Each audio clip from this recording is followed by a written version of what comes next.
Welcome back, everybody. In today's video, I wanted to share a very controversial book with you, but an important book, and that is The Prince by Niccolo Machiavelli. Now, who is this person? Machiavelli was essentially a foreign policy advisor for what's called the Medici, which basically is a very powerful, influential group of people or families during the 1500s in Rome, and actually to specific Florence. So he was a foreign policy advisor for a very powerful family in Florence.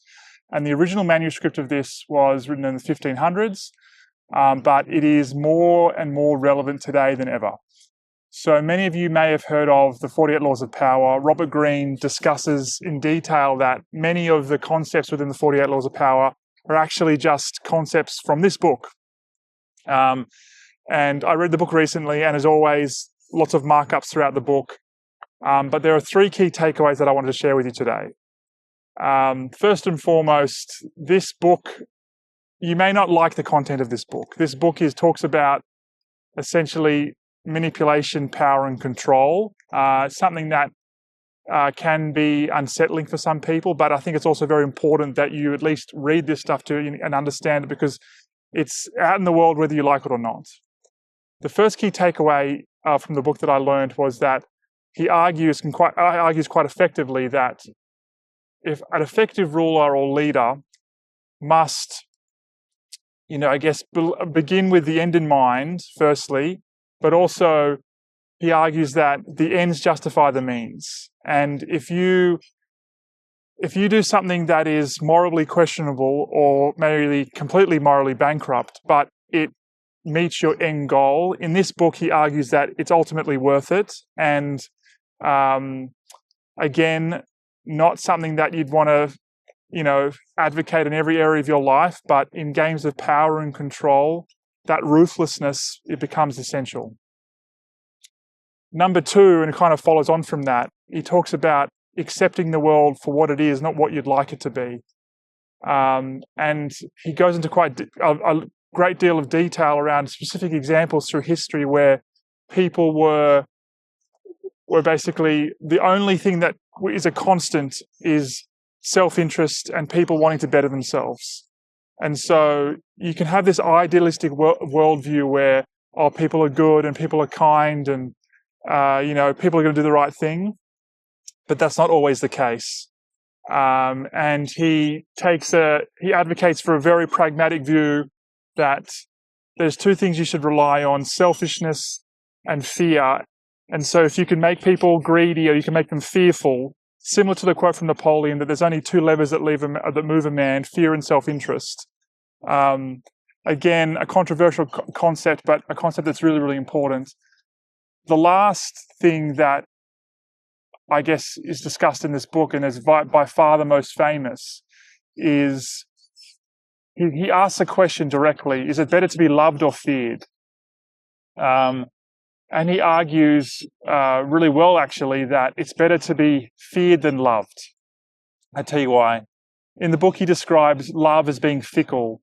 People can fall in and out of love, but fear is constant. Fear denotes some level of punishment or cost if something is broken.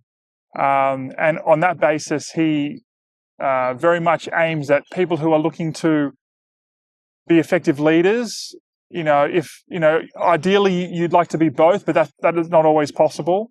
I guess an example really close to home: when you're in high school, the teachers that you respect the most are not the teachers that try to be your friend. They're the teachers that are disciplinarians and that make it clear that they're the teacher, you're the student, and you have to do what they say. There's actually a few references for this in pop culture. The obvious one that you're probably already thinking about, there's a scene in The Bronx Tale where one of the characters, C, and Sonny, actually ask this question. They discuss it in detail, and he confirms also that he'd rather be feared than loved. And then, of course, for my Sopranos fans out there, there's a scene with Christopher and Tony where Christopher discusses Jackie Jr. robbing the card game and about Tony wanting to take action on that. And Tony basically says that Chrissy says, "Oh, I need you to take action. I love you. And then Tony said, I don't care if you love me, but you will respect me. Ultimately, I think this is a really important book. Look, some of the concepts are quite unsettling, but I think there's a handful of books that everybody should read. If you want to have a deeper understanding of why people do the things they do, how office dynamics work, how a lot of the political players in today's society are navigating that landscape, this book will help you do it. Yes, there are topics in this book that aren't very pleasant, but they are a part of the human experience, and I think it's really important that they are discussed and understood. So in closing, I think this is a book that every single person should read, and if you haven't read it, I think you're at a massive disadvantage. Pick up a copy of this book; you will not regret it. And after reading this book, when someone says, "Oh, someone's exhibiting Machiavellian behaviour," you know exactly what they're saying and what they're talking about. And if you like this book, you may also like Robert Greene's The 48 Laws of Power. Anyway, pick up this book. You're going to enjoy it. Thank you so much for watching the video. I'll see you next time. Bye for now.